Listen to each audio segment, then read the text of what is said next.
এই জন্যে আমি বারবার আপনাদেরকে মনে করে একটা কথা, আমার জীবন থেকে উপলব্ধি করি একটা কথা, যে একমাত্র আল্লাহ ছাড়া এই পৃথিবীতে এবং পরকালে আমাদের আপন বলে কেউ নাই। বাকি সবাই সবার স্বার্থের জন্য আছে।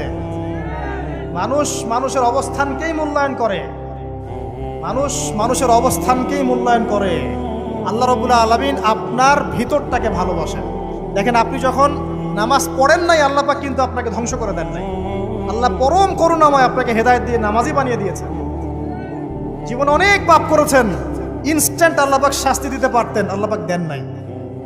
আল্লাহ আপনাকে ভালোবাসেন, আল্লাহ আমাকে ভালোবাসেন।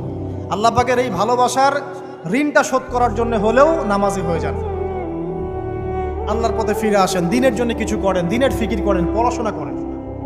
প্রিয় ভাইরা, আল্লাহ পাক তৌফিক দান করুন। দেখুন, এই রিবা থেকে দূরে থাকার জন্য একটা হাদিস যথেষ্ট, যে 4 শ্রেণীর মানুষকে আল্লাহ রাসূল সাল্লাল্লাহু আলাইহি ওয়াসাল্লাম